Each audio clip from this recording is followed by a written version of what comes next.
अगर आपको हमारी वीडियो पसंद आए तो उसे लाइक, शेयर और सब्सक्राइब जरूर करें। नमस्कार दोस्तों, मैं श्याम वशिष्ठ और आप देख रहे हैं पीआर खोज। कांग्रेसी नेताओं की कमियों के कारण विधानसभा में चुप कर गए। कांग्रेस सशक्त पार्टी है, प्रदेश में बहुत ही मजबूत है। कांग्रेस अपनी कुछ आपसी चीजों का निदान कर ले। महिला आरक्षण बिल को चुनावी प्रोपगेंडा बताते हुए सवाल उठाए। आप अपने पीआर खोज यूट्यूब चैनल को सब्सक्राइब करें, लाइक करें, ताकि आपको आने वाली खबर की जानकारी मिल सके। कांग्रेस नेता एवं पूर्व सांसद बृजेंद्र सिंह की सद्भाव यात्रा सोनीपत पहुंची, जहां पर काफी संख्या में कांग्रेसी नेता व कार्यकर्ता मौजूद रहे।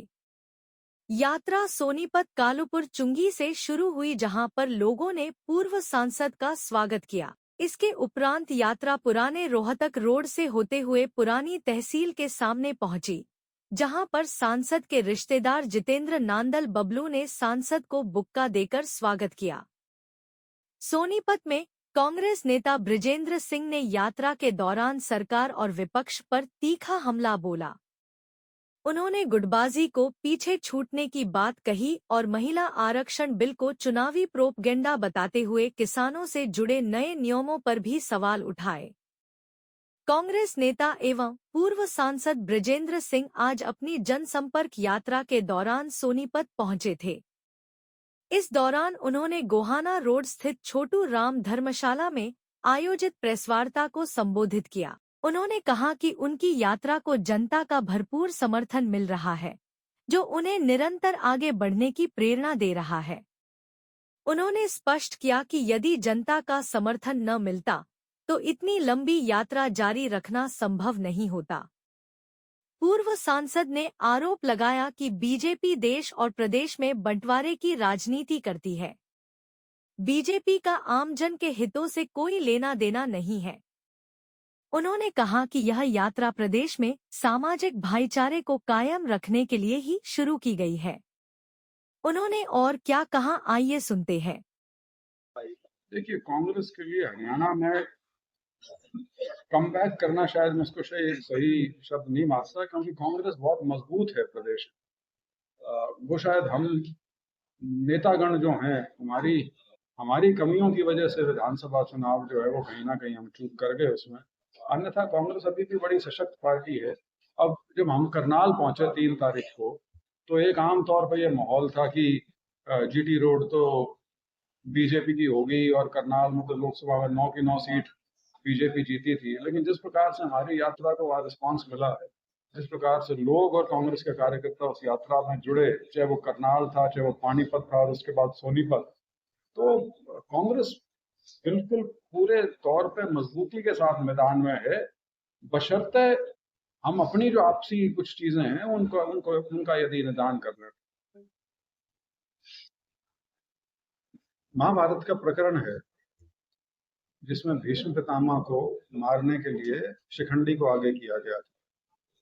ये वही चीज है। महिला आरक्षण बिल की ओर में जो परिसीमन है, बिना सेंसस कराए और बिना किसी भी प्रकार की आम सहमति देश में बनाए, जो एक प्रक्रिया 50 साल से रोकी हुई थी 1976 में और उसके बाद 2001 में, उसको इस 3 दिन के सत्र के माध्यम से ये पास करने का एक कोशिश है, और मैं मानता हूं कि नाकाम कोशिश होगी। और ये कांग्रेस का मत नहीं है कि 2023 में महिला आरक्षण बिल 2023 में पास हो चुका है।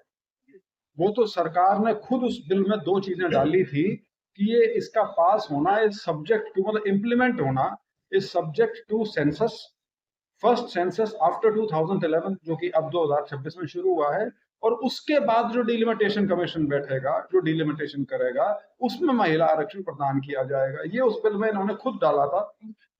उस समय भी विपक्ष ने कहा था कि आपको आज इसको लागू करने से कौन रोक रहा है, आप आज जो 543 सीट हैं आप उसमें कर दीजिए 101 तिहाई का आरक्षण और इसको लागू कर दीजिए। 2029 में इससे चुनाव करा लीजिए, तब तो यह था कि 2024 में करा लो आप जो चुनाव है। लेकिन बीजेपी की मंशा ही नहीं थी। और अभी भी बीजेपी को पता है कि जो मुख्य बिल है परिसीमन वाला, वो पास नहीं होगा, वो गिरेगा। वो कॉन्स्टिट्यूशनल अमेंडमेंट जो है उनके पास नंबर्स नहीं है, ना लोकसभा में ना राज्यसभा में उसको पास कराने के लिए, वो गिरेगा। लेकिन दिखाना ये चाहेंगे बंगाल के इलेक्शन में कि देखिए तृणमूल कांग्रेस चाहे कुछ ही कहती रहे या कांग्रेस कुछ ही कहती रहे, ये महिलाओं के हितों के विपरीत काम कर रहे हैं, जबकि वो बिल तो पास हुआ है। तो ये एक बड़ी ओछी चाल है। और देखिए इसकी टाइमिंग देखिए, इस बिल की इलेक्शन से एक हफ्ता पहले लाने की क्या आवश्यकता है, इसका कोई जवाब दे दे कि अर्जेंसी कौन सी है इसमें। ये बिल 29 अप्रैल के बाद क्यों नहीं लाया जा सकता था? आज में और 29 अप्रैल में क्या बदल जाएगा? आप ऑल पार्टीज मीटिंग बुलाते हैं इसके लिए, और यही प्रस्ताव कांग्रेस अध्यक्ष मल्लिकार्जुन खड़गे जी ने दिया भी पार्लियामेंट्री अफेयर्स मिनिस्टर को, जब उन्होंने जवाब दिया कि आप ऑल पार्टीज मीटिंग बुलाइए, लेकिन बुलाइए 29 तारीख के बाद। ये जानबूझ के इलेक्शन से, देखिए ये 18 तारीख तक सेशन है, 16, 17, 18, 23 तारीख का तमिलनाडु में चुनाव है, और एक पहला फेज जो बंगाल का है वो भी 23 का है, और दूसरा फेज 29 तारीख का है। तो ऐसे समय, ये समय हर संवैधानिक व्यवस्था की खिल्ली उड़ाने लग रहे हैं। और जैसे मैंने कहा कि ये पास तो ये बिल होना नहीं, लेकिन ये इसको प्रस्तुत ऐसे करेंगे जैसे महिला आरक्षण विधेयक का विरोध किया गया।